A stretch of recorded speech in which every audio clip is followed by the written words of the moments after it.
मुझे डॉक्टर अजीज खान को लेना पड़ेगा। एक सेकंड, डॉक्टर अजीज खान काफी देर से इंतजार कर रहे हैं, सत्यप्रकाश मिश्रा इंतजार कर रहे हैं। अजीज खान साहब, क्या आपको लगता है ये पूरा राजनीतिक खेल है या फिर ये खेल तुष्टीकरण का है, अल्पसंख्यकवाद का है?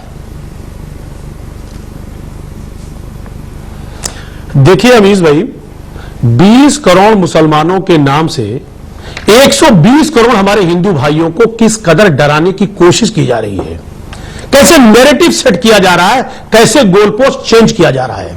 पिछले 4 दिन से माननीय प्रधानमंत्री महोदय, जो देश के बहुत बड़े नेता हैं, हमारे देश के अगुवा हैं, हमारे भी प्रधानमंत्री हैं साहब, मुसलमान ज्यादा बच्चे पैदा करने, मंगलसूत्र, क्या क्या नैरेटिव सेट करने की कोशिश नहीं किया। वो आज अपने मुद्दों से भटक गए, बड़ी बड़ी दावे करते रहे, गारंटी दे रहे थे, मोदी की गारंटी 400 पार। कहां गया 400 पार? सबकी हवा निकल गई, 400 पार खत्म, मोदी की गारंटी खत्म, अब मुसलमान में चुनाव होगा। अरे भाई, मुद्दों से क्यों भटक रहे हैं आप? इनहेरिटेंट टैक्स की बात कर रहे हैं, अगर इस पर चर्चा कर रहे हैं, जो कि सैम पित्रोदा वो अपना कह रहे हैं, उनका निजी बयान है, लेकिन ऑफिशियल बयान को देखें कि जयंत सिन्हा जो इनके वित्त राज्य मंत्री 2017 में उन्होंने ऑफिशियली कहा कि हमारी सरकार 2014 में ही लागू करना चाह रही थी। 2018 में स्वर्गीय अरुण जेटली साहब ने तारीफ की, उस पर चर्चा नहीं कर रहे। आज एक शख्स एक स्टेटमेंट दे रहा है, देश लोकतांत्रिक व्यवस्था में चल रहा है, वो अपना उसका निजी बयान है, उसमें इतना चर्चा। आज चर्चा होनी चाहिए कि देश के आर्थिक हालात पे। आप कह रहे साहब मैनिफेस्टो है कांग्रेस का, क्या मैनिफेस्टो में है? मैनिफेस्टो में है कि अगर जातीय जनगणना कराया जाए, जो आर्थिक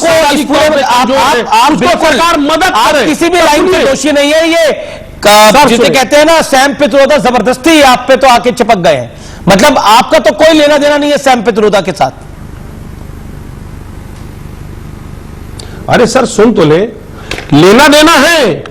अच्छा, लोकतांत्रिक व्यवस्था है, आदमी निजी राय रख सकता है, लेकिन वो निजी राय कांग्रेस का या इंडिया गठबंधन का वो मैनिफेस्टो नहीं है, वो विचारधारा नहीं है। मैनिफेस्टो क्या कहते हैं? इनके तरह नेता कब जारी हुआ सर? इंडिया का मैनिफेस्टो कब जारी हुआ था sir? 10 second sir, please 10 second बताइए, 10 सेकंड या 20 सेकंड में। अरे सर सुन तो लें आप सर एक बात समझे, इंडिया का मैनिफेस्टो पहले लल्लू सिंह, अरुण गोविल, अनंत हेगड़े, ज्योति वर्धा ने कहा साहब कि हम संविधान बदल देंगे। क्या इनका ऑफिशियल स्टैंड है ये? उनका अपना, अब ये कहेंगे निजी बयान है। अब सवाल इस बात का है कि जब ऐसे स्टेटमेंट आते हैं तो ये अपने नेताओं के, ठीक है, मैं आपको ऊपर रखता हूं, लेकिन इंडिया अलायंस का मैनिफेस्टो कब आया? ठीक है, इंडिया अलायंस का मैनिफेस्टो कब आया? आपने बोला ये इंडिया अलायंस के मैनिफेस्टो में भी नहीं है, कांग्रेस के मैनिफेस्टो में भी नहीं है। इंडिया अलायंस का मैनिफेस्टो कब रिलीज किया था? आपने तारीख बताइए, या कब करने वाले हैं? अरे सुनिए ना मेरी बात, सुन रहा हूं मैं। अब 1 मिनट, ये बताइए, कांग्रेस का मैनिफेस्टो है, कांग्रेस का मैनिफेस्टो, उस कांग्रेस के मैनिफेस्टो में मुसलमान कहां आया?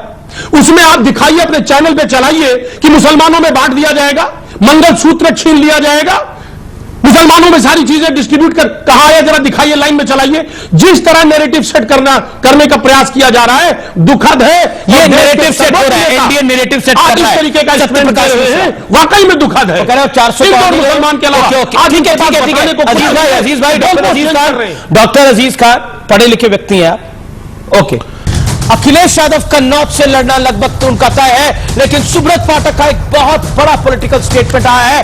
कन्नौज अब एसपी का गढ़ नहीं है, समाजवादी पार्टी का गढ़ नहीं है, चुनाव में अब मजा आएगा, ये कहा है सुब्रत पाठक ने। तेज प्रताप होते तो मजा नहीं आता, अब अखिलेश के सामने लड़ाई लड़ने का मजा आएगा, कैंडिडेट अच्छा हो तो लड़ाई अच्छी होती है, ये कहा है सुब्रत पाठक ने, जो सिटिंग मेंबर ऑफ पार्लियामेंट है कन्नौज के। कन्नौज सपा का एक समय पर गढ़ होता था, लेकिन बीजेपी ने बीते चुनावों में उसको छीन लिया था। हमारे साथ इस समय डॉक्टर अजीज खान है। अजीज खान साहब, क्या कहना चाहते हैं आप? आखिरकार अखिलेश जी आ गए मैदान में, घबराहट बढ़ गई, सुब्रत पाठक जी की घबराहट बढ़ गई। अमीश भाई, ये जो बोल रहे हैं ये डर से बोल रहे हैं, उनको लगा कि अब हाथ से सब कुछ चला जाएगा। एक बात आप जानिए कि माननीय अखिलेश यादव जी इस देश के बहुत ही लोकप्रिय नेता हैं, बहुत लोकप्रिय नेता हैं, उनको लोग पसंद करते हैं। और आज उत्तर प्रदेश में जो स्थिति समाजवादी पार्टी की बनी है, यकीनन मैं कह सकता हूं चमत्कार हुआ है। इस प्रदेश की जनता ने बीजेपी के तमाम कारनामों को उजागर कर दिया और इन्होंने जो झूठे वायदे किए थे, दावे किए थे, उसका पोल खुल गया।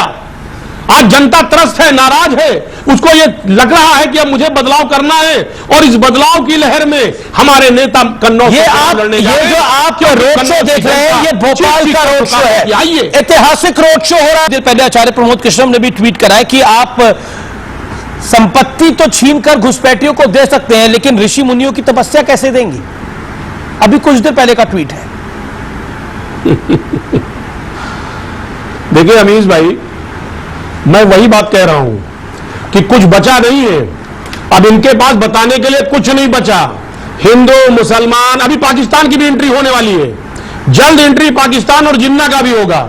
एक बात आप जानिए, अगर वाकई में आपकी उपलब्धि रही तो आप अपनी उपलब्धियों पर बात करिए, लेकिन हिंदू मुसलमान पाकिस्तान से कोई मतलब नहीं है। घुसपैठियों की बात हो रही है, जवाब दीजिए जो आपने 10 साल पहले वादा किया था।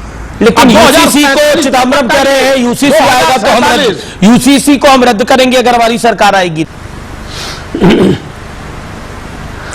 देखिए अमीर जी, मैं वही बात कह रहा हूं कि समाजवादी पार्टी सामाजिक न्याय की बात करती है, सामाजिक विचारधारा की बात करती है, और कांग्रेस के जो मैनिफेस्टो में देखें तो ईडब्ल्यूएस की बात हो रही है, ठीक है, जातीय जनगणना की बात हो रही है, इकोनॉमिकल जो वीकर सेक्शन है उसकी बात हो रही है, और अगर जो इकोनॉमिकली वीक है अगर उसको मदद करने की बात हो रही है, सरकार आर्थिक तौर पे मदद करेगी जातीय जनगणना करा के, इकोनॉमिकल सर्वे करा के, तो इसमें क्या बुराई है?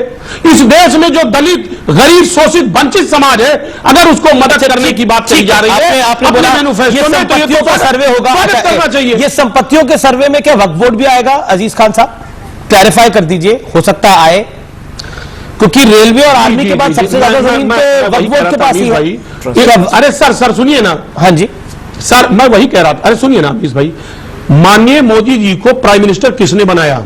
इस देश की युवा ने, किसानों ने सवाल पूछा, आपसे उसका जवाब दीजिए ना। युवाओं के साथ सीधा सवाल पूछा। अरे मैं आ रहा हूं सर उसी मुद्दे पे। युवाओं के साथ क्या किया? उन पर गोलियां चलाई, उन पे लाठियां जवाब नहीं आया। सुधांशु त्रिवेदी, आप युवाओं के बारे में नहीं सोचते, किसानों के बारे में नहीं सोचते, आप हिंदू मुसलमान कर रहे हैं। आप युवाओं के बारे में सोचिए, बेरोजगारी और महंगाई के बारे में सोचिए, उस पर चर्चा हो। Okay doctor